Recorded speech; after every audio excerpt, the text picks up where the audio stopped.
आप सभी का स्वागत है home science classes with Mohini ma'am में।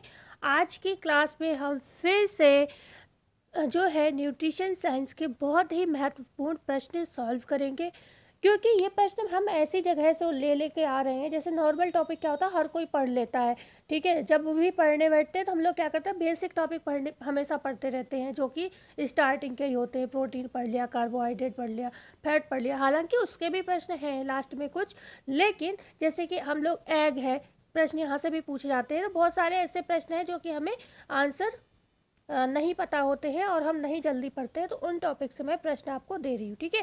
तो वीडियो अच्छी लगे तो ज़रूर शेयर करिएगा लोगों को, और आप भी खुद भी वीडियो को लाइक करिएगा और चैनल को सब्सक्राइब जरूर करिएगा, जिससे कि आपको समय पर अच्छे अच्छे वीडियोस मिलते रहें, तैयारी अच्छी होती रहे। समय बिल्कुल नज़दीक आ रहा है आपका। आज 18 फरवरी हो गई, 10 दिन रह गए आपके पास फरवरी के, फिर मार्च होली में बीती। कम से कम 15 दिन तो मान ही लो होली में निकल जाएगा, और फिर उसके बाद आपके पास क्या है, अप्रैल तो बस यही सोचने में निकल जाएगा कि क्या पढ़ें और क्या नहीं पढ़ें, ठीक है। ये तैयार नहीं है, वो तैयार नहीं है, ठीक है। तो इसलिए अब समय बिल्कुल नहीं है, तैयारी करते रहिए। प्रश्न बन है, पोस्ट अंडा एग जो होता है तैयार किया जाता है। जो पोस्ट एग आप पढ़ते हो ना, पोस्ट किया जाता है, तो पोस्ट एग जो होता है किसके द्वारा तैयार होता है? क्या पानी के द्वारा हम तैयार करते हैं, घी द्वारा, या मिनरल वाटर द्वारा, या डी ऑप्शन है बी और सी द्वारा, और ई है जिसका ऑप्शन है ए और बी दोनों। और आप सबको पता है बीपीएससी की भी सुखबुखाहट अच्छे से शुरू हो गई है। बीपीएससी 4 आई थिंक 4 वाला रहेगा या 5.0 रहेगा, ठीक है। तो ये मतलब जो भी है, बीपीएससी से मैं थोड़ा बहुत जुड़ी हुई नहीं हूँ, लेकिन हाँ ये है कि प्रश्न पता है उसमें कहा किस तरीके के आते हैं। तो उस तरीके के ये प्रश्न आपको दिख रहे हैं 5 ऑप्शन वाले, ठीक है। तो आपकी और बीपीएससी की भी यहाँ तैयारी हो रही है, ओके। तो यहाँ पर जो ऑप्शन आपका रहेगा, पानी द्वारा भी पोस्ट एग तैयार होता है और घी द्वारा भी, तो कौन सा ऑप्शन होगा? ए और बी दोनों, ठीक है। ये ऑप्शन यहाँ पर बिल्कुल आपका सही हो जाएगा, ठीक है। जो अंडा होता है, मतलब जब हम इस पर पोस्ट करते हैं तो कहते हैं अच्छे पोस्ट की विशेषता क्या है। तो अच्छे पोस्ट की जब भी विशेषता पूछी जाए तो यह ध्यान रखिएगा, जो उसका पीला भाग है हमेशा बीच में रहना चाहिए, ठीक है। हमेशा कहाँ रहे, बीच में रहना चाहिए पीला भाग, और साथ ही साथ वह फटे नहीं। जब भी आप पोस्ट एग तैयार करो तो वो फटे नहीं, यही विशेषता होती है अच्छे आपके मतलब पोस्ट एग की। अच्छा, प्रश्न बनता है कि अंडे का जो पीला भाग है, क्योंकि अंडे में पीला भाग पाया जाता है और सफ़ेद भाग, 2 भाग पाए जाते हैं, ठीक है। तो मतलब एक उसकी लेयर भी होती है, जो ऊपर का ऊपरी आवरण होता है वह भी होता है, ठीक है।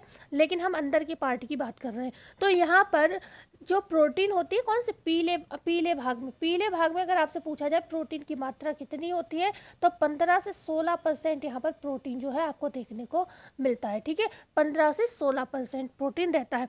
अंडे के पीले भाग में एक तत्व रहता है प्लाज्मा। लिवेटिन पूछा जाता है कहाँ पाया जाता है, तो लिवेटिन जो होता है अंडे में वो प्लाज्मा में ही पाया जाता है, ठीक है। तो अंडे के पीले भाग में प्लाज्मा होता है, प्लाज्मा में क्या मिलता है, लिवेटिन नामक एक पदार्थ मिलता है, ठीक है।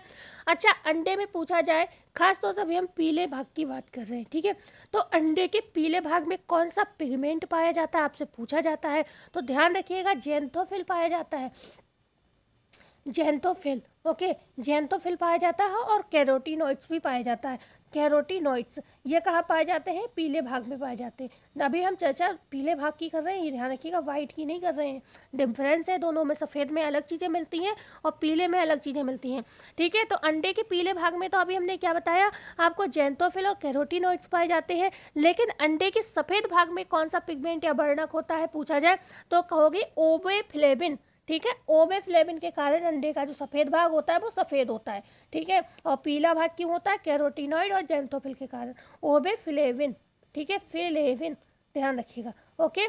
तो जो ये आपका कैरोटीनॉइड्स वाला जो गुण पाया जा रहा है ना, कैरोटीनॉइड्स वाला अंडे में, इसके कारण यही जो कैरोटीनॉइड्स होता है, ये जब हम खाते हैं अंडे को तो ये हमारे शरीर में जाकर विटामिन डी में परिवर्तित हो जाता है। तो ये पूछा जाए अंडे का कौन सा पार्ट जो है विटामिन डी में कन्वर्ट होता है, तो वो ये कैरोटीनॉइड्स वाला पार्ट आपका होता है। ठीक है। तो आई होप आपको इतनी जानकारी अच्छी लगी होगी और आपके काम आएगी। तो बढ़ते हैं हम आगे, क्वेश्चन नंबर 2 की बात करेंगे। अंडे के सफ़ेद भाग में वर्णक पाया जाता है, अभी हमने बताया ओबेफ्लेविन, कैरोटीन, एल्बुमिन, ओवलब्यूमिन या ई है निम्न में से एक से अधिक। किसे याद रहा? अभी हमने क्या कहा, अंडे के सफ़ेद भाग में कौन सा वर्णक पाया जाता है? भाई अभी हमने बताया आपको ओबेफ्लेविन पाया जाता है, तो ए ऑप्शन यहाँ पर आपका बिल्कुल सही हो जाएगा। ठीक है, क्योंकि सफ़ेद भाग की बात हो रही है। अगर बात होती पीले भाग में तो हमने क्या बताया था? पीले भाग में हमने बताया था आपको कैरोटीनॉइड्स और जेंटोफिल पाया जाता है। ओके, कैरोटीन क्या है? एक प्रोटीन है। ओके, प्रोटीन है जो कि हमारे बाल, नाखून वगैरह इसके बने हुए होते हैं, कैरोटीन प्रोटीन है। और एल्बुमिन क्या है? एल्बुमिन अंडे की प्रोटीन है, ध्यान रखिएगा, अंडे की प्रोटीन है। एल्बुमिन भी है, ओवलब्यूमिन भी है। ओके, ध्यान रखिएगा, ये अंडे की प्रोटीन्स है। बढ़ते हैं आगे, क्वेश्चन नंबर 3 की बात करें तो essential of food and nutrition पुस्तक के लेखक कौन है? ए है एम.एस. स्वामीनाथन, बी है के नारायणन, सी है एस गोपालाचारी, डी है निम्न में से कोई नहीं।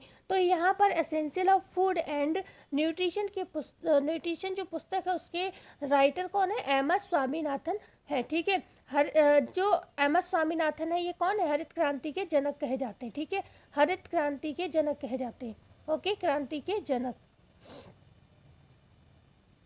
बढ़ते हैं आगे, क्वेश्चन नंबर 4 है एंटीऑक्सीडेंट ऐसे यौगिक होते हैं जो अन्य पदार्थों के ऑक्सीकरण को खुद बली होकर रोकते हैं, यह कथन किसका है? बिल्कुल, प्रश्न बहुत बढ़िया है। एंटीऑक्सीडेंट आपसे पूछे जाते हैं, एंटीऑक्सीडेंट ऐसे क्या मतलब ऐसे यौगिक हैं जो अन्य पदार्थों के ऑक्सीकरण को खुद बली होकर रोकते हैं, यह कथन किसका है? मारिया पार्लोवा का है, एम.एस. स्वामीनाथन का है, गथरी एच.ए. का है, केवल सी ऑप्शन सही है, या ई है निम्न में से एक से अधिक। तो एंटीऑक्सीडेंट ऐसे यौगिक, आप जानते हो हमारी बॉडी में कुछ फ्री रेडिकल्स बनते हैं। ठीक है, तो यहाँ पर यही कह रहे हैं जो हमारे एंटीऑक्सीडेंट होते हैं ना, वो उन फ्री रेडिकल्स को क्या होते हैं? बिल्कुल ऑक्सीकृत बॉडी में नहीं होने देते। अगर वो ऑक्सीकृत हो गए तो वो हमारे बॉडी में कहीं ना कहीं हमारी बॉडी को टॉक्सीफाई कर देंगे ना, मतलब उसमें टॉक्सिक बहुत सारे हो जाएंगे बॉडी में, ब्लड सर्कुलेशन हमारा रुक सकता है बहुत सारी, क्योंकि अगर वो हमारी बॉडी में काम करने लगे, कौन? Free radicals. ठीक है, क्योंकि वो हमारे लिए हानिकारक तत्व हैं। तो ये एंटीऑक्सीडेंट क्या होते हैं? उन्हें ऑक्सीकृत ही नहीं होने देते हैं, बल्कि खुद मर जाते हैं उन्हें संभालते संभालते, ऐसे समझ सकते हो। ठीक है, खुद भले ही मर जाएंगे लेकिन उन्हें क्या है?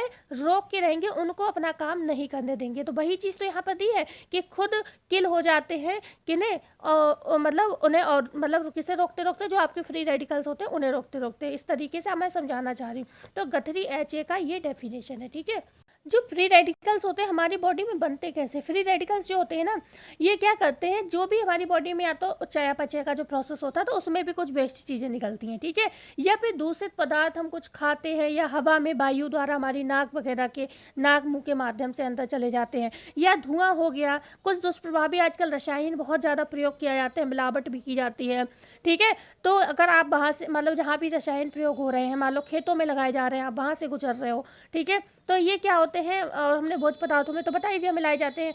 तो इस तरीके से क्या होते हैं, ये हमारी बॉडी में प्रवेश कर जाते हैं, और बॉडी में प्रवेश कर जाते हैं और यही हमें नुकसानदायक हो जाते हैं। जो एंटीऑक्सीडेंट क्या करते हैं, इन्हें मारने का, इन्हें पतला कर देते हैं और ये बाहर निकल जाते हैं। ठीक है, इससे बहुत सारी समस्याएं हमारी बॉडी को देखने को मिलती हैं, जैसे कि यहाँ पर पढ़ते हैं, फ्री रेडिकल हमारे शरीर में निम्न समस्या को जन्म देने के लिए जिम्मेदार है।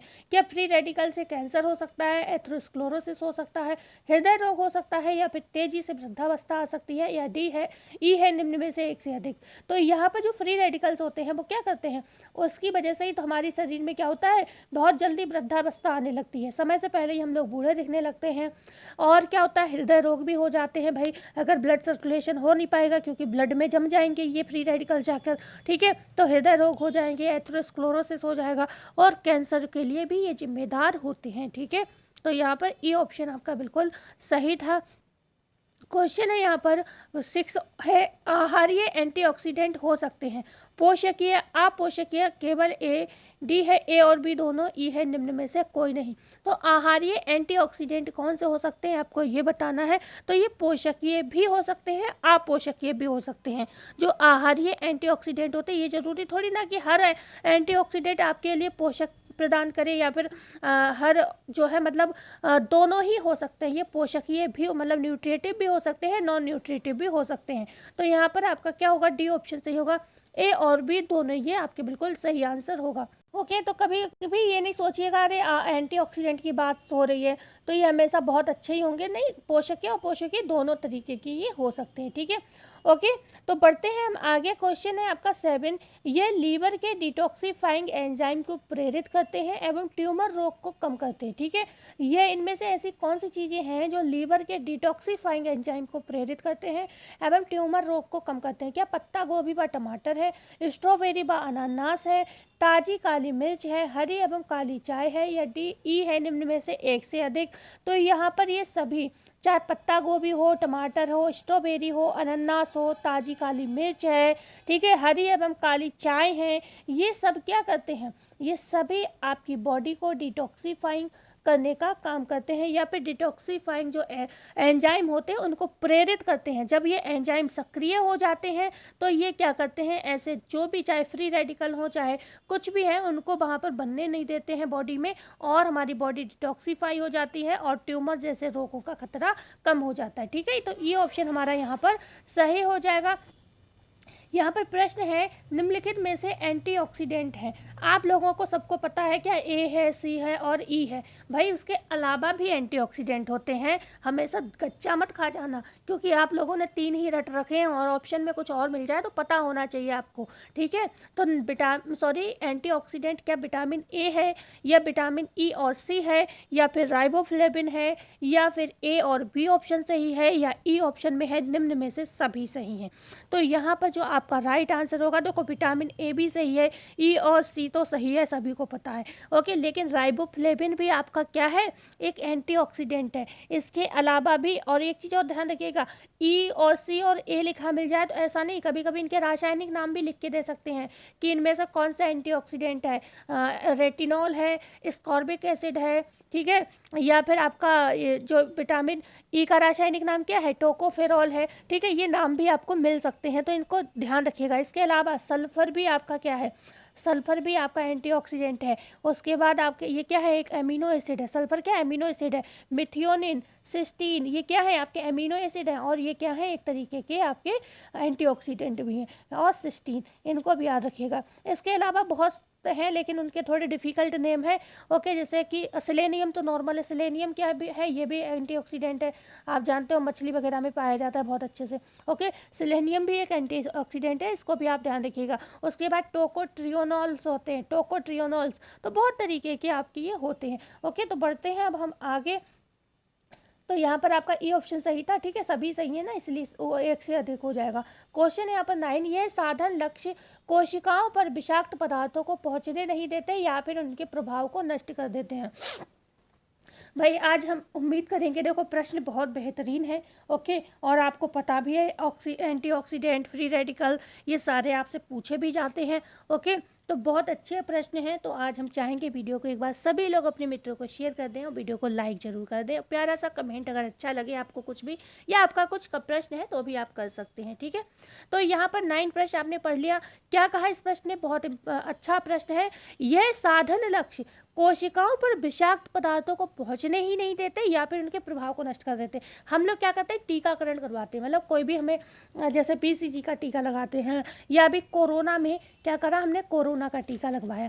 क्यों लगवाया, क्योंकि उससे क्या फ़ायदा होगा, या तो कोरोना जब आपको होगा तो मतलब कोरोना वाले व्यक्ति के या किसी के भी संपर्क में आप जाओगे या वायरस के संपर्क में जाओगे तो या तो वो आपको होगा ही नहीं, क्योंकि आपने पहले से ही सुरक्षा ले रखा है, सुरक्षा कवच, या तो आपको होगा ही नहीं, या फिर अगर मान लो आपको हो भी जाता है तो उतना प्रभावी नहीं होगा जितना कि अगर आपने टीका नहीं लगवाया होता तब प्रभावी होता, ठीक है। तो टीकाकरण इसीलिए तो कराया जाता है कि उस या तो वो हमें रोग होगा ही नहीं, और अगर होगा भी तो इतना खतरनाक नहीं होगा कि हमारी मृत्यु का खतरा हो, ठीक है। ऐसे इसीलिए हम टीकाकरण करते हैं। तो ये चीज़ वही है, इसी तरीके से इसे समझो आप, जो हम ये एंटीऑक्सीडेंट वगैरह लेते हैं, ये या तो क्या करते हैं, या तो हमारे अंदर विषाक्त पदार्थ को पहुंचने ही नहीं देंगे या फिर उनके प्रभाव को हमारे अंदर नष्ट कर देते हैं। तो इनमें से कौन सा ऐसा तत्व है जो ये काम करता है, तो ये बताना है आपको। क्या एलिलिक सल्फाइड है, ठीक है, या फ्लेवोनॉइड्स है, या आइसोफ्लोवेंस है, या डी है निम्न में से सभी, या ई है निम्न में से कोई नहीं, तो यहाँ पर भी डी ऑप्शन सही होगा। अच्छा, बहुत से बच्चे ये कह रहे होंगे मैम ज़्यादातर तो आपका निम्न में से सभी आ रहा है आंसर, तो ऐसा तो नहीं, बीपीएससी में सारे ऐसा ही ऑप्शन सही होता है, ठीक है, या निम्न में से एक से अधिक, मेरा यही ऑप्शन सही जा रहा है। तो यहाँ पर मेरा मतलब क्या है बच्चों, आप लोग पढ़ाई करके इन चीज़ों को याद कर लो, ठीक है। और ऐसा नहीं है, ये कुछ प्रश्न ऐसे हैं, अभी नीचे वैसे भी प्रश्न आएंगे मिले जुले भी, कि जिसका ए आंसर सही होगा, बी होगा, सी होगा, डी होगा, ठीक है। लेकिन कुछ ये प्रश्न ऐसे हैं जिनको आप याद कर लो। ओके, मैं ये चाहती हूँ, मान लो एक ऑप्शन डाल देती, मैं 3 गलत डाल देती, और तो आपको ये कैसे पता चलता कि इसका ये भी आंसर हो सकता है। तो यह भी क्या है, अभी तो समय थोड़ा बहुत है आपके पास, इन्हें याद कर लो। एलिलिक सल्फाइड, फ्लेवेनोइड्स, आइसोफ्लेवेंस, ये सभी ऐसे तत्व हैं या तो विषाक्त पदार्थों को हमारे शरीर में पहुंचने ही नहीं देंगे, और बाई चांस आ भी जाते हैं तो ये उनकी क्या है, क्षमता कम होगी, जिससे आपका शरीर पर कोई इफेक्ट विशेष नहीं पड़ेगा, ठीक है। तो बढ़ते हैं आगे, यहाँ पर डी ऑप्शन सही था।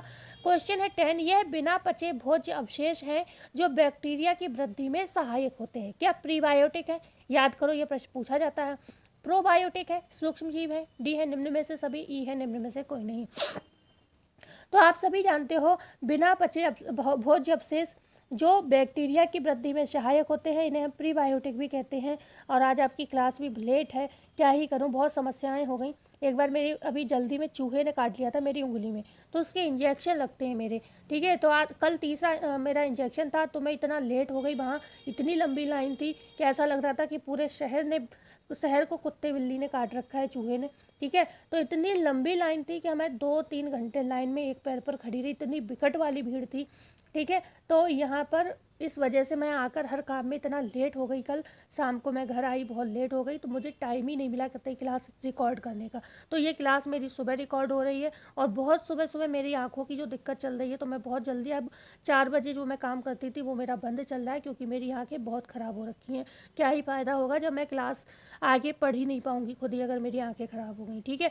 तो इस वजह से क्या है, ये क्लास सुबह भी मैं रिकॉर्ड नहीं कर पाई, तो मैंने थोड़ा लेट रिकॉर्ड किया। मैं सुबह सुबह फ़ोन की स्क्रीन नहीं छू रही हूँ उस समय बिल्कुल भी, क्योंकि मुझे पता है मेरी आंखों में कितनी ख़राब कंडीशन चल रही है।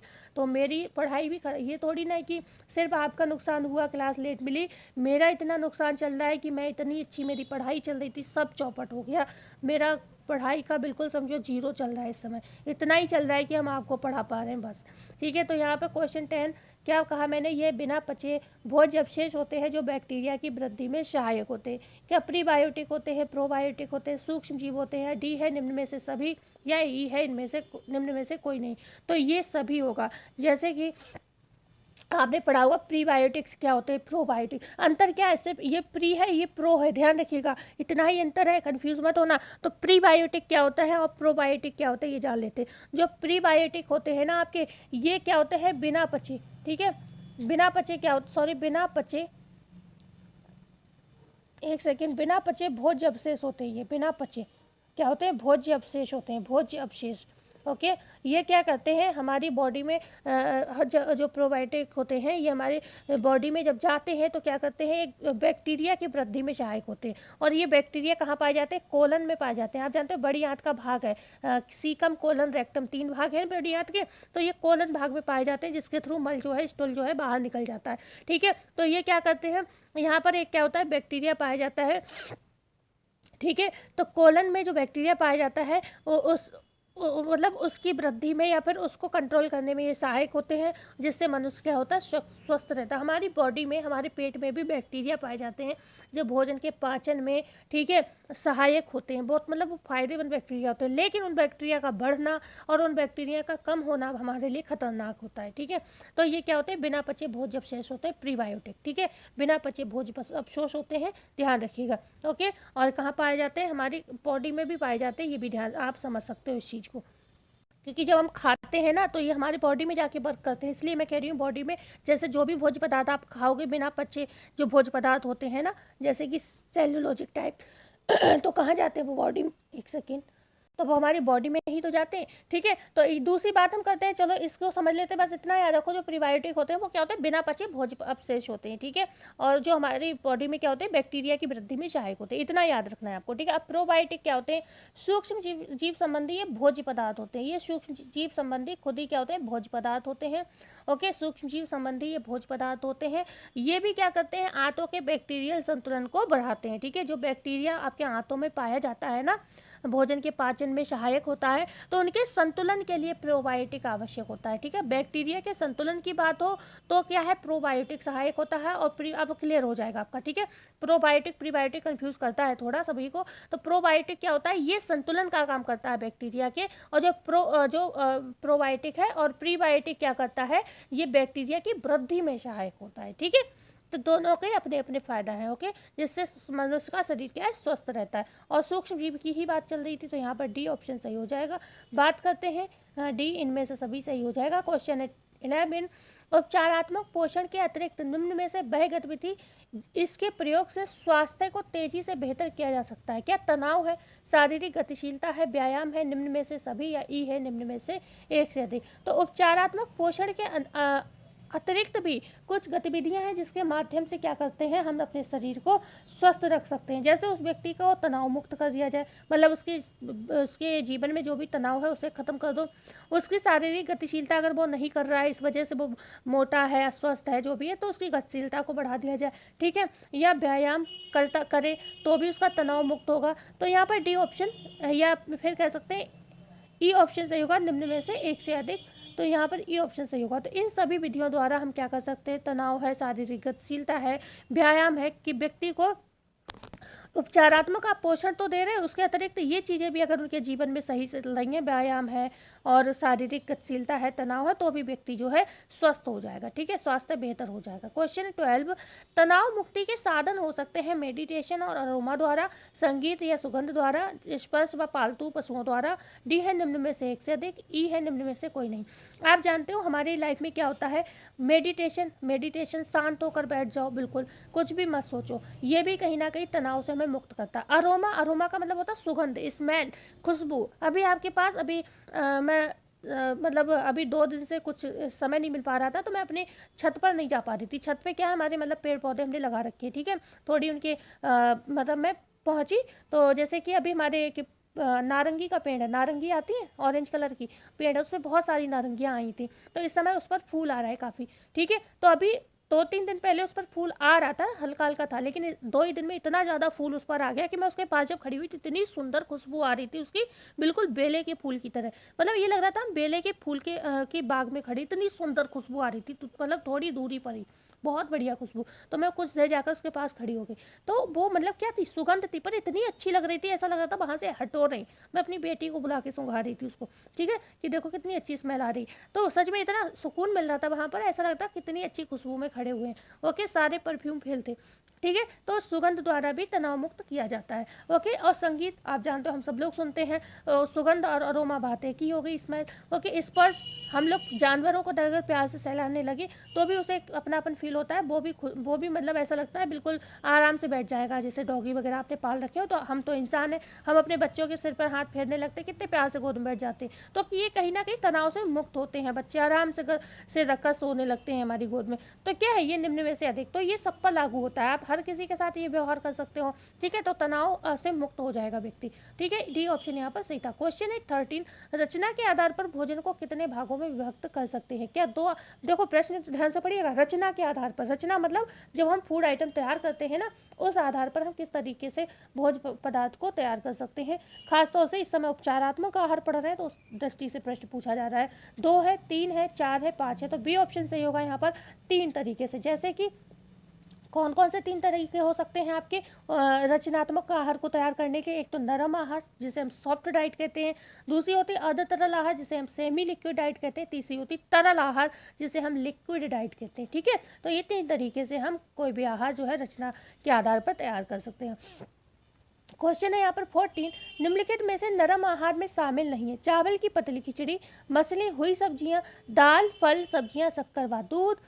ए और बी सही है या फिर उपर्युक्त सभी सही है? तो यहाँ पर नरम आहार में शामिल नहीं है, तो भैया ना तो चावल की खिचड़ी आपकी नरम आहार में आएगी, ठीक है ना। ओके, ये तो कहीं ना कहीं अर्ध तरल आहार हो जाएगा ना, चावल की खिचड़ी, मसली हुई सब्जियां, तो यहाँ पर ये नरम आहार में नहीं आएगा आपके, ठीक है, सॉफ्ट डाइट में नहीं आएगा आपके, ठीक है। तो ए ऑप्शन, डी ऑप्शन सही होगा, ए और बी जो है नहीं आएगा। बकाया दाल का पानी है, फल का रस है, सब्जियां हैं मसली हुई, ठीक है, शक्कर है दूध में पड़ी हुई, ठीक है, पानी में घुली हुई, या दूध है, तो ये क्या है आपके, ये आपके नरम आहार या सॉफ्ट डाइट के उदाहरण है, ठीक है। तो ये सी ऑप्शन, तो आपका अगर पूछा जाता कौन से यहाँ नरम आहार के में शामिल है, तो आप कहते हैं सी ऑप्शन सही है, लेकिन यहाँ पर नहीं पूछा गया है, तो इसलिए हमारा डी ऑप्शन सही होगा, ए और बी जो है नहीं है, ठीक है। तो बात करते हैं क्वेश्चन नंबर 15 की। नरम आहार दिया जाता है तीव्र संक्रमण व आमाशय में, आंत या पाचन संबंधी विकार में, ऑपरेशन व दांत या मुंह के रोग में। डी है ए और सी, ई है निम्न में से एक से अधिक। तो हम नरम आहार होते हैं कब देते हैं भाई, इन सभी कंडीशन में देते हैं। अगर किसी व्यक्ति को तीव्र संक्रमण है और वो कुछ खा पी नहीं पा रहा है, या दिक्कत है उसके पेट में, डाइजेशन का प्रॉब्लम है, कुछ भी है, तो हम उसको क्या करते हैं, जो भी आमाशय में प्रॉब्लम है, तो बिल्कुल लिक्विड डाइट देते हैं, सॉफ्ट डाइट, जिसे हम नरम आहार कहते हैं, बिल्कुल सॉफ्ट होती है ना। खासतौर से आप उसे छान भी सकते हो, ठीक है, मतलब छान तो नहीं सकते हो, मतलब इस तरीके की डाइट होती है जो मसल सको आप, ठीक है, क्योंकि फिर लिक्विड में क्या जाएगा, एक तरल आहार भी तो होता है ना लिक्विड डाइट, तो उसमें क्या जाएगा। तो यहाँ पर मतलब ऐसी चीज़ें बिल्कुल पतला, आप उसे मैश कर दो बिल्कुल, जैसे हरी भरी सब्जियां हैं, पत्ते पत्ते, उन्हें खूब अच्छे से मसल दिया आपने, ओके, वो वाली चीज़ आ जाएगी यहाँ पर, ओके। तो अगर मैंने कुछ गलत बोल दिया हो, नहीं याद, क्योंकि ऐसा होता है ना, तरल आहार नरम आहार एकदम कन्फ्यूजन हो जाता है, तो मैंने उस चीज़ को क्लियर कर दिया। मुझे ऐसा लग रहा है मैंने पहले एक लाइन गड़बड़ बोल दी कुछ, ठीक है, अब बोल के भूल गई, लेकिन मुझे लग रहा है ऐसा डाउट हो रहा है, हो सकता ना भी भूली हो, ठीक है। तो नरम आहार क्या होता है, जो कि मतलब जिसको आप अच्छे से मैश कर सको, ठीक है। तरल आहार क्या होता है, जिसको बिल्कुल छान सको, ओके, पानी की तरह पतला, ट्रांसपेरेंट एक तरीके की चीज़ होती, ओके। तो ये सभी कंडीशन में दिया जाता है। क्वेश्चन है 16, एक स्वस्थ व्यक्ति को नरम आहार द्वारा प्रोटीन दी जाती है, कितनी प्रोटीन। मान लो आप नरम आहार किसी व्यक्ति को, मतलब वही वो मैश किया हुआ जो आप फूड दे रहे हो किसी को, तो वो जो है कितना ग्राम प्रोटीन देता है, 60 से 70 ग्राम प्रोटीन, 50 से 55 ग्राम प्रोटीन, 40 से 45 ग्राम प्रोटीन, या 30 से 40 ग्राम प्रोटीन। तो यहाँ पर जो होता है ना, जब हम नरम आहार देते हैं तो उससे 60 से 70 ग्राम तक प्रोटीन की प्राप्ति हो सकती है, क्योंकि ये मैश की हुई चीज़ है, लेकिन इससे प्रोटीन इतनी मिल सकती है। जब आप यहाँ पर अगर हम बात करते हैं अर्ध तरल आहार दे रहे हो, अर्ध तरल जो कि मतलब ना ज़्यादा तरल है ना ज़्यादा बिल्कुल मसला हुआ है, ठीक है, बीच का है, सेमी लिक्विड है, तो उसमें कितनी प्रोटीन चली जाती है, 50 से 55 ग्राम, ठीक है, जो अर्ध तरल है। लेकिन जो तरल आहार होता है वो लंबे समय तक हम इसीलिए लोगों को नहीं देते हैं, क्योंकि उसमें बहुत ज़्यादा ना तो प्रोटीन मिलेगा, क्योंकि वो बिल्कुल पानी जैसा होता है, ठीक है, तरल आहार। तो इस वजह से तरल आहार एक कम, बहुत ही कंडीशन विपरीत होती है, उसी समय दिया जाता है। बकाया लोगों को या तो नरम आहार दिया जाता है या फिर अर्ध तरल आहार दिया जाता है, ठीक है। तो 50 से 55 ग्राम प्रोटीन किसको, अर्ध तरल आहार से पूर्ति हो जाती है रोगी की, ओके। और अगर 60 से 70 ग्राम की बात हो तो ये नरम आहार से प्रोटीन की पूर्ति हो सकती है। क्वेश्चन है 17, अर्ध तरल आहार में शामिल किया जा सकता है साबूदाने की खिचड़ी को, सूजी व जूस को, सूप व दलिया को, डी है निम्न में से सभी को। तो यहाँ पर प्रश्न किससे पूछा जा रहा है, आपकी अर्ध जो सेमी लिक्विड डाइट होती है ना, उससे प्रश्न पूछा जा रहा है। तो बिल्कुल मसली हुई सब्जियां अर्ध तरल है, ओके, मसली हुई सब्जियां अर्ध तरल है, ओके। चावल की पतली खिचड़ी भी आ जाएगी इसमें, साबूदाने की पतली खिचड़ी भी आ जाएगी, सूजी भी आ जाएगी, सूप, जो चीज़ें जो होती है ना, मुलायम भी लगे और थोड़ा पानी भी रहे उसमें, आप कर सकते हो, मतलब थोड़ा गीला गीला भी रहे, ठीक है। तो उस चीज़ की उस तरीके की चीज़ को हम अर्ध तरल आहार कहते हैं। जैसे सूजी का हलवा भी बहुत से लोग थोड़ा पतला पतला बनाते हैं, ठीक है। तो और मतलब वैसा भी होता है, थोड़ा मुलायम भी होता है खाने में, ओके। तो ये जो है ना, ये इसको थोड़ा पढ़कर समझना पड़ेगा, नहीं तो आप कंफ्यूज हो सकते हो आप लोग, क्योंकि लगभग चीज़ें सेम लगती हैं। अर्ध तरल में भी चीज़ें ऐसा लगता है ये भी तो नरम है, नरम आहार में भी लगता है ये चीज़ नरम है, लेकिन एक बस उसमें मसलने की बात होती है। नरम आहार में चीज़ें मैश कर दी जाती हैं, ठीक है। और यहाँ पर क्या होती हैं, जो चीज़ें थोड़ी मुलायम भी रहे, पानी भी मिला रहे, गीली गीली रहे, उसे हम अर्ध तरल आहार कहते हैं। दलिया भी इसी में आता है, मतलब थोड़ा मोटा रहे थोड़ा पतला रहे, ऐसा आहार, ठीक है। तो यहाँ पर डी ऑप्शन सही होगा, निम्न में से सभी सही हो जाएगा। तो यहाँ पर बात करते हैं क्वेश्चन नंबर 18 की। तरल पदार्थ में शामिल है जौ का पानी, ग्लूकोज व नारियल पानी, दाल का पानी, फलों का रस। तो यहाँ पर भी सभी हो जाएगा, क्योंकि अब देखो तरल आहार, इसको तो आप अच्छे से समझ सकते हो, तरल आहार में शामिल है पूछा गया है, तो जौ का पानी भी तरल है, ग्लूकोज का पानी भी तरल है, नारियल का पानी भी तरल है, दाल का पानी आप बिल्कुल छान दो दाल को, वो भी तरल है, फलों का रस भी तरल है, डी ऑप्शन सही हो जाएगा। क्वेश्चन 19, उद्गम के आधार पर भोज्य पदार्थों को वर्गीकृत किया जा सकता है। जंतु जगत व वनस्पति जगत, खनिज लवण व विटामिन युक्त। सी है ए और बी दोनों, डी है केवल बी, ई है निम्न में से एक से अधिक। किसकी बात हो रही है? उद्गम के आधार पर, ठीक है। उद्गम के आधार पर जहाँ मतलब हमें प्राप्ति कहाँ से होती, तो उद्गम मतलब किससे प्राप्त होते हैं? जंतुओं से, वनस्पति से, दो जगह से हमें प्राप्त होते हैं। तो यहाँ पर कौन सा ऑप्शन सही होगा भैया? ए सही होगा, केवल ए ऑप्शन सही होगा, क्योंकि खनिज व विटामिन तो न्यूट्रिशन है, ये थोड़ी ना पूछा जा रहा है। यहाँ पूछा जा रहा है कि उद्गम के आधार पर आप भोज्य पदार्थों को कितने भाग में बांट सकते हो, क्योंकि भोज्य पदार्थों का वर्गीकरण भी 5 तरीके से किया गया है, पूरे 5 तरीके से। कौन कौन से तरीके हैं? ध्यान से सुनिएगा, फोन की स्क्रीन पर ज़्यादा चीज़ें लिख नहीं मिलती हैं। जैसे आपसे पूछा जाए कि पोषक तत्वों के आधार पर, ठीक है, वर्गीकरण करिए, पोषक तत्वों के आधार पर कितनी तरीके से आप कर सकते हो। तो पोषक तत्वों के आधार पर तो आप कर सकते हो, एक तो आपके कितने कार्बोज युक्त हो गए, ठीक है, कार्बोज युक्त भोज्य पदार्थ हो जाएंगे। दूसरे आपके प्रोटीन युक्त हो जाएंगे, ठीक है, प्रोटीन युक्त हो जाएंगे। तीसरे आपके वसा युक्त हो जाएंगे, ठीक है, वसा युक्त हो जाएंगे, ओके, वसा युक्त हो जाएंगे। तो ये क्या हो गया? आपने पोषक तत्वों के आधार पर, यहीं पर खनिज लवण युक्त हो जाएंगे, विटामिन युक्त। तो आपका जो पोषक तत्वों के आधार पर वर्गीकरण है वो 5 तरीके से होता है, ठीक है ना। कार्बोज को भी बांट दिया जाता है 2 तरीके से, कैसे? एक श्वेतसार हो जाता है जो, और एक होता है शर्करा युक्त, ठीक है। तो ये भी 2 तरीके से हो जाता है। प्रोटीन को 2 भागों में बांट दिया जाता है, एक प्राणिज भोज्य पदार्थ हो जाते हैं, दूसरे वनस्पति भोज्य पदार्थ हो जाते हैं। तो ये इस तरीके से पोषक तत्वों के आधार पर 5 तरीके से भोज्य पदार्थों का वर्गीकरण पूछा जाए, भोजन का वर्गीकरण पूछा जाए, ठीक है, आहार का वर्गीकरण पूछा जाए, तो 5 तरीके से कर सकते हैं। अभी हमने बताया पोषक तत्वों के आधार पर, कार्बोज युक्त, वसा युक्त, प्रोटीन युक्त, खनिज लवण युक्त, विटामिन युक्त, ये क्या हो गया? पोषक तत्वों के आधार पर वर्गीकरण हो गया। दूसरा पूछा जाता है कार्य के आधार पर, पहले 5 बताए ना, 5 में पहला तो ये हो गया। दूसरा क्या हुआ? कार्य के आधार पर वर्गीकरण। भाई कार्य के आधार पर आप कैसे वर्गीकरण करते हो? शरीर निर्माणक भोज्य पदार्थ, जिसको हम कहते हैं प्रोटीन और खनिज लवण। फिर होता है ऊर्जा प्रदान करने वाले भोज्य पदार्थ, जैसे कि कार्बोहाइड्रेट, वसा हो गया। फिर सुरक्षात्मक भोज्य पदार्थ, खास तौर से विटामिन आते हैं, और खनिज लवण भी कभी कभी रख दिए जाते हैं इसमें, ठीक है। फिर क्या आता है? फिर उद्गम के आधार पर, जो प्रश्न पूछा गया है, तो उद्गम के आधार पर जंतु जगत, वनस्पति जगत प्राप्त होता है। फिर क्या होता है? चौथा क्या है? रासायनिक प्रक्रिया के आधार पर। रासायनिक प्रक्रिया के आधार पर कौन कौन से होते हैं? कार्बनिक होते हैं। और जो कार्बनिक कौन से होते हैं? कार्बोज, वसा, प्रोटीन होता है। और अकार्बनिक होते हैं खनिज, जिसमें खनिज लवण आ जाते हैं, ठीक है। कार्बनिक में विटामिन भी आता है, ये भी ध्यान रखिएगा, ओके। तो ऐसे करके, और लास्ट बचा 5वां बचा नश्वरता के आधार पर। नश्वरता के आधार पर 3 तरीके का वर्गीकरण होता है। नश्वर होने वाले भोज्य पदार्थ, अधर नश्वर भोज्य पदार्थ, नश्वर नहीं होने वाले भोज्य पदार्थ, ठीक है। तो ये बहुत लंबी क्लास हो जाएगी अगर सारा पढ़ने लगे, बस आपको ये पता होना चाहिए। आहार का वर्गीकरण हम 5 तरीके से कर सकते हैं। कौन कौन से आधार पर? पोषक तत्वों के आधार पर, और आपके कार्य के आधार पर, रासायनिक प्रकृति के आधार पर, उद्गम के आधार पर, नश्वरता के आधार पर, ठीक है। ऐसे आपको याद रखना होगा। तो यहाँ पर ए ऑप्शन आपका बेसिकली सही था। क्वेश्चन है 20, इन्हें राख या ऐश भी कहा जाता है। शरीर निर्माणक भोज्य पदार्थ, नियामक भोज्य पदार्थ को, अकार्बनिक भोज्य पदार्थ को, खनिज लवण को। ई है उपर्युक्त में से एक से अधिक। यहाँ पर ई ऑप्शन आपका बिल्कुल सही होगा। ई है निम्न में से एक से अधिक। क्यों होगा? देखो, आपको पता है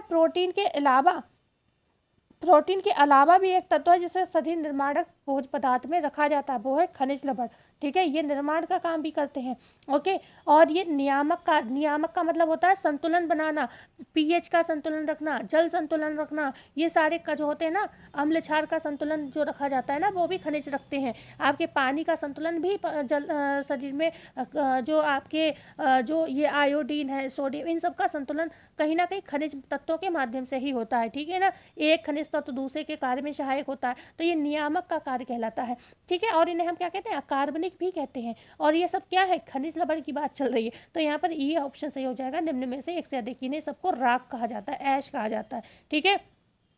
बढ़ते हैं क्वेश्चन नंबर 21 की। इसे ग्लूकोज की शर्करा या कॉर्न शुगर भी कहते हैं। क्या? सुक्रोज को, ग्लूकोज को, फ्रक्टोज को, गैलेक्टोज को, या निम्न में से एक से अधिक। तो इसे ग्लूकोज की शर्करा कह लो, आप कॉर्न शुगर कह लो, किसे कहते हैं भैया? ये ऑप्शन सही होगा आपका, ग्लूकोज। बी ऑप्शन सही हो जाएगा, ठीक है, बी ऑप्शन बिल्कुल सही हो जाएगा। इसे हम कॉर्न शुगर भी कहते हैं, ग्लूकोज की शर्करा भी कहते हैं, और क्वाइनो बॉडी भी हम इसको कहते हैं, करेंट कार्बोहाइड्रेट कहते हैं, अंगूर की शर्करा कहते हैं, ठीक है, ब्लड शुगर कहते हैं। बहुत सारे इसके नाम है, ध्यान रखिएगा, ठीक है।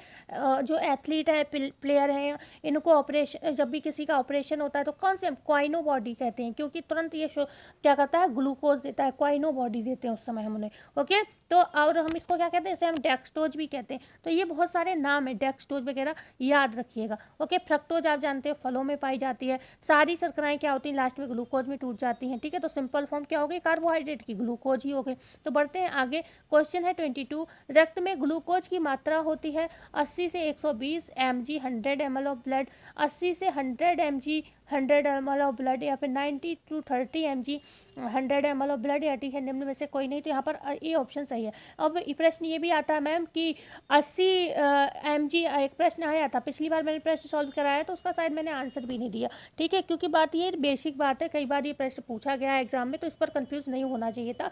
80 mg ब्लड जो होता है, 80 mg ग्लूकोज अगर रक्त में है तो सही है। ठीक है, आपको कोई दिक्कत नहीं है, लेकिन एक रेशियो आपसे पूछा जाता है, तो वो 80 से 120 तक अगर आपकी बॉडी में 100 ml ब्लड में ग्लूकोज रह रहा है तो कोई दिक्कत वाली बात नहीं होती है। इससे ऊपर होता है तो आपको डायबिटीज़ वगैरह हो सकती है। ठीक है, तो यहाँ पर 80 से 120 एक रेशियो पूछा जाता है, तो आंसर यही सही होगा। ये प्रश्न आपने जो कहा कि 80 होता है, तो 80 आपसे सीधे सीधे पूछा जाए कि 100 ml रक्त मतलब 80 दिया जाए, तब तो आप मान सकते हो। लेकिन अगर 120 लगा है संग में तो आप आंसर इसी को करोगे, क्योंकि एक रेशियो पूछा जाता है कि इतने से इतने तक। ओके, तो ये ऑप्शन सही हो जाएगा। क्वेश्चन है यहाँ पर 23, फ्रक्टोज निम्नलिखित में से किस समूह का बना होता है। तो फ्रक्टोज की बात हो रही है, क्या एल्डिहाइड समूह, कीटोन समूह, पेप्टाइड समूह या कार्बोक्सिल समूह। तो ये जो फ्रक्टोज होता है ये कीटोन समूह का बना होता है, क्योंकि ग्लूकोज जो होता है एल्डिहाइड समूह का बना होता है। ओके, तो बढ़ते हैं आगे, बात करते हैं क्वेश्चन नंबर 24, फ्रक्टोज ग्लूकोज में परिवर्तित होता है आमाशय में, छोटी आंत में, बड़ी आंत में, यकृत में, या निम्न में से एक से अधिक। जो फ्रक्टोज होता है वो भी ग्लूकोज में परिवर्तित होता है, कहाँ, छोटी आंत में परिवर्तित होता है। तो बढ़ते हैं आगे, क्वेश्चन नंबर 25 की। अब ये बेसिक प्रश्न है, कई बार करा चुकी हूँ तो ज़्यादा समय नहीं लेंगे। ग्लूकोज प्लस लैक्टोज बराबर क्या होगा भाई, गैलेक्टोज। ठीक है, बी ऑप्शन सही होगा, गैलेक्टोज। ग्लूकोज प्लस लैक्टोज बराबर गैलेक्टोज। ग्लूकोज और लैक्टोज जब मिलता है, ठीक है, तो क्या होता है, गैलेक्टोज का निर्माण होता है, ध्यान रखिएगा। और यहाँ पर अगर हम बात करते हैं, ग्लूकोज किसका मोनो का रूप है, ग्लूकोज मोनो का रूप है, गैलेक्टोज भी मोनो का रूप है, लैक्टोज क्या है, डाइसैकेराइड है। सुक्रोज किसका रूप है भाई, सुक्रोज भी आपके डाइसैकेराइड का रूप है, माल्टोज भी आपके डाइसैकेराइड का रूप है, लेकिन ग्लूकोज, गैलेक्टोज और फ्रक्टोज ये क्या है, मोनोसैकेराइड के रूप है। तो ये भी ध्यान रखिए। गैलेक्टोज की कमी से क्या होता है, गैलेक्टोसीमिया रोग हो जाता है, गैलेक्टोज की अधिकता से, सॉरी। ठीक है, ओके, और इसको न्यूरॉन शुगर के नाम से भी मतलब जानते हैं। गैलेक्टोज की अधिकता से निम्नलिखित में से कौन सा रोग हो जाता है, हाइपरग्लाइसीमिया, ग्लैक्टोसीमिया, हाइपरनेट्रीमिया, निम्न में से सभी। अच्छा प्रश्न दिया गया है, मैंने आंसर बता चुकी हूँ मैं आपको। जो गैलेक्टोज होता है, जब इसकी अधिकता हमारी बॉडी में होती है तो गैलेक्टोसीमिया रोग हो जाता है, बी ऑप्शन सही हो जाएगा, गैलेक्टोसीमिया हो जाएगा। ठीक है, ओके, और ये हमारे शरीर के अंदर बनता है। ये पूछा जाता है कार्बोहाइड्रेट का कौन सा रूप है जो हमारी बॉडी के अंदर बनता है, तो ये हमारा जो गैलेक्टोज है ये हमारी बॉडी में ही पाया जाता है। इसे न्यूरॉन शुगर कहते हैं, क्योंकि ये मस्तिष्क और जो तंत्रिका तंतु होते हैं ना, उनके सेरेब्रमाइज जो होता है ना, उसका मुख्य भाग बनाता है। ठीक है, मुख्य भाग होता है। तो यहाँ पर 27 है, कार्बोज का वर्गीकरण किया जा सकता है। कार्बोज के वर्गीकरण की बात हो रही है, 2 तरीके से, 3 तरीके से, 4 तरीके से, या फिर 5 तरीके से। तो हमने बताया था ना, नॉन शुगर एंड शुगर्स 2 तरीके से कर सकते हैं, sugars and non sugars. Sugars क्या होते हैं, जो मीठे होते हैं स्वाद में, ठीक है ना, पानी में घुलनशील होते हैं, ज़्यादा व्यापक रूप में यही मिलते हैं। और एक होते हैं अघुलनशील, मतलब नॉन शुगर्स जो होते हैं, सॉरी नॉन शुगर्स, जो पानी में कम ही घुलते हैं, बहुत अच्छे से घुलते नहीं हैं। कार्बोहाइड्रेट का एक तरीके का जटिल रूप होता है और ये मीठा भी नहीं होता है। ठीक है, तो 2 तरीके के होते हैं, sugars and non sugars. Question है 28, शुगर्स के विषय में सत्य कथन पहचाना। अभी मैंने बताया कार्बोहाइड्रेट 2 तरीके का होता है, एक शुगर होता है, एक नॉन शुगर होता है, मतलब एक शर्कराएं होती है, दूसरी अशर्कराएं होती हैं। तो यहाँ पर शर्कराएं जो होती हैं उन्हें बताना है कि क्या ये स्वाद में मीठी व रबेदार होती हैं, जल में घुलनशील एवं प्रकृति में व्यापक रूप में विद्यमान होती हैं। सुक्रोज तथा फ्रक्टोज भी इसी शर्करा का रूप है। डी है उपयुक्त, तो सभी तो बिल्कुल सही, यहाँ पर डी ऑप्शन सही होगा, ये सभी सही है। ठीक है, जो शर्कराएं होती है ना, ये स्वाद में मीठी होती हैं, तो मीठी है तो क्या है, सुक्रोज है, चीनी मीठी होती है, सुक्रोज क्या है, चीनी है, घरेलू शर्करा जिसे डोमेस्टिक शुगर कहते हैं। फ्रक्टोज भी मीठा होता है, फलों की शर्करा है, सबसे ज़्यादा मीठी होती है ये फलों की शर्करा, फ्रक्टोज सर्वाधिक मीठी शर्करा मानी जाती है। ठीक है, और ये सब जल में भी घुल जाते हैं। ओके, चीनी घुल जाती है जल में, आपको पता ही होगा। ओके, और बहुत ज़्यादा मिलती है, हर घर में मिलती है, व्यापक रूप में पाई जाती है, और स्वाद में मीठी होती है। और चीनी का उदाहरण मैं इसलिए दे रही हूँ, आप देखते हो रवेदार होती है ना, दानेदार। ठीक है, तो डी ऑप्शन से होगा। ओके, बढ़ते हैं आगे, question number 29, glucose plus glucose बराबर क्या होगा, गैलेक्टोज, माल्टोज, सुक्रोज या फ्रक्टोज? आंसर दीजिए। ग्लूकोज प्लस ग्लूकोज बराबर क्या होता है, माल्टोज। ओके, ग्लूकोज से ग्लूकोज मिलता है तो माल्टोज का निर्माण होता है, क्योंकि एक एक एक अणु दो मिलकर क्या करते हैं, डाइसेकेराइड का निर्माण करते हैं। तो ग्लूकोज का एक अणु दूसरा अणु ग्लूकोज से मिलेगा तो माल्टोज का निर्माण हो जाएगा। बी ऑप्शन सही था। क्वेश्चन है 30, डाइसेकेराइड कार्बोहाइड्रेट कितने अणुओं से मिलकर बना होता है? जो डाइसेकेराइड होता है तो कम से कम इसमें कितने अणु होने चाहिए, 2, 3 या 4 या 5? तो कम से कम 2 अणुओं से मिलकर बना होता है डाइसेकेराइड। 2 से ऊपर अणु जब जाते हैं, 3 से अधिक, तो वो पॉलीसेकेराइड बन जाते हैं। ठीक है, ओके, बढ़ते हैं क्वेश्चन नंबर 31।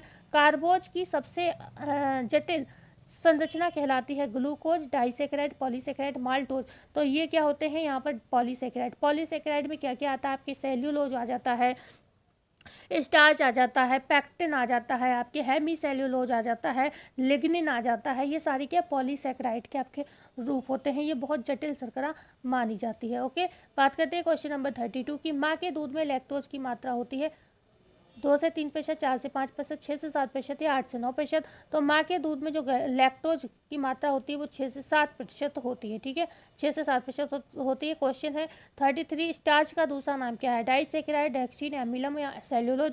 तो स्टार्च का जो नाम पूछा जा रहा है दूसरा, तो वो एमिलम कहते हैं। ठीक है, और जो स्टार्च होता है यही क्या होता है, जब इस पर प्रक्रिया होती है तो ये क्या होता है, डेक्स्ट्रीन में चेंज हो जाता है। ओके, तो बढ़ते हैं आगे। क्वेश्चन नंबर 34, पॉलीसेकेराइड के विषय में सत्य कथन पहचाने। ये अनाकार व जल में अघुलनशील होता है, ये मीठी नहीं होती, ये 3 या 3 से अधिक इकाइयों का बना होता है, डी है निम्न में से एक से अधिक। तो जो पॉलीसेकेराइड होता है बिल्कुल ये शेपलेस होता है। ओके, अनाकार होता है, जल में अघुलनशील भी होता है ये, और मीठी नहीं होती, अभी हमने बताया था आपको, क्योंकि ये नॉन शुगर्स में आ जाते हैं। ओके, ये 3 या 3 से अधिक इकाइयों के भी बने होते हैं। तो डी ऑप्शन से हो जाएगा, निम्न में से सभी। क्वेश्चन है 35, सेलुलोज से कैलोरी प्राप्त होती है 0, 2 से 5 कैलोरी, 3 से 6 कैलोरी, 5 से 10 कैलोरी। तो सेल्यूलोज हो जाए आपका, पैक्टिन हो जाए, जल हो जाए, ये आपको कोई कैलोरी नहीं देते हैं, बस ये हमारी बॉडी के लिए आवश्यक होते हैं। ओके, तो 0 कैलोरी देता है। क्वेश्चन है 36, निम्नलिखित में से ध्रुवीय शर्करा कहलाती है पॉलीसेकेराइड, डाइसेकेराइड, मोनोसेकेराइड, निम्न में से सभी? तो डाइसेकेराइड है जो कि आपकी ध्रुवीय शर्करा कहलाती है। यहाँ पर एक्सप्लेनेशन हम इसलिए नहीं कर रहे हैं, एक तो ये क्लासेस हमने बहुत आपको पढ़ा दिया है कार्बोहाइड्रेट के विषय में, तो आपको कई क्लासेस मिल चुकी हैं ऑलरेडी, और दूसरी बात है ये बेसिक प्रश्न है, आपको आने चाहिए इनके विषय में चीज़ें। तीसरी बात है कि क्लास बहुत लंबी हो जाएगी, इसलिए भी हम बात नहीं कर रहे हैं ज़्यादा। क्वेश्चन है 37, निम्नलिखित में से एक प्राणी जगत से प्राप्त होता है सेल्यूलोज, ग्लाइकोजन, डेक्स्ट्रीन या पैक्टिन? प्राणी जगत से इनमें से कौन सा प्राप्त होता है भाई? ग्लाइकोजन। ठीक है, ग्लाइकोजन कहाँ होता है? प्राणियों में ही बनता है। अभी हमने बताया था तंत्रिका सेल्स एंड जो हमारा मस्तिष्क का पार्ट होता है, कौन सा वाला? सेरेब्रमाइड वाला मुख्य भाग होता है, वहाँ पर ये पाया जाता है। ओके, तो बात करते हैं क्वेश्चन नंबर 38 की। कार्बोज का पाचन होता है मुंह में, छोटी आंत में, ए और बी दोनों। तो डी है ए। तो यहाँ पर मुंह का पाचन पूछा जाए शुरू कहाँ से होता है, तो कहेंगे मुंह से शुरू होता है। सिर्फ कौन सा ऐसा न्यूट्रिशन है जिसका पाचन मुंह में ही शुरू हो जाता है, तो भी हम कहेंगे कार्बोहाइड्रेट। लेकिन यहाँ पर प्रश्न है कार्बोज का पाचन होता है तो मुंह में भी होता है, छोटी आंत में भी होता है, तो यहाँ पर ए और बी दोनों आपके सही हो जाएंगे। ठीक है, दोनों ही जगह होता है, तो प्रश्न के हिसाब से आंसर दोगे ना, है ना। क्वेश्चन है 39, स्टार्च किससे मिलकर बना होता है? एमाइलेज, एमाइलोपैक्टिन, ए और बी दोनों, केवल बी? तो भाई एमाइलेज और एमाइलोपैक्टिन दोनों मिलकर क्या करते हैं? स्टार्च का निर्माण करते हैं। क्वेश्चन है 40, टाइलिन एंजाइम की उपस्थिति में स्टार्च माल्टोज में बदलता है, लेकिन इससे पहले किस में बदलता है? डेक्स्ट्रीन में, डाइस्ट्रीन में, एमाइलेज में या सभी में? तो सबसे पहले जब टाइलिन पर एंजाइम की उपस्थिति में क्या होता है? टाइलिन जब भी हम भोजन खाते हैं तो मुंह में जाता है, मुंह में क्या होता है? टाइलिन एंजाइम होता है। ओके, तो टाइलिन एंजाइम से क्या होता है, जो कार्बोहाइड्रेट का कौन सा रूप, जो मंड शर्करा होती है जिसे हम माल्टोज कहते हैं, वही परिवर्तित होती है। तो उससे पहले वो किसमें बदलती है? वो बदलती है डेक्स्ट्रीन में। ए ऑप्शन आपका सही होगा। अभी हमने बताया था चावल है जब भी हम खाते हैं तो क्या होता है, वो पहले डेक्स्ट्रीन में टूटता है। ठीक है, तो यहाँ पर मंड शर्करा की बात हो रही, सबसे पहले किसमें? डेक्स्ट्रीन में टूटेगी, तब जाकर ये जो है इसका डाइजेशन होगा। तो क्लास आज की कैसी लगी बताना ना भूलिएगा। अच्छी लगी हो तो वीडियो को लाइक कर देंगे, चैनल को शेयर एंड सब्सक्राइब जरूर करेंगे। मिलते हैं कल नई वीडियो में नई जानकारी के साथ, जब तक के लिए धन्यवाद।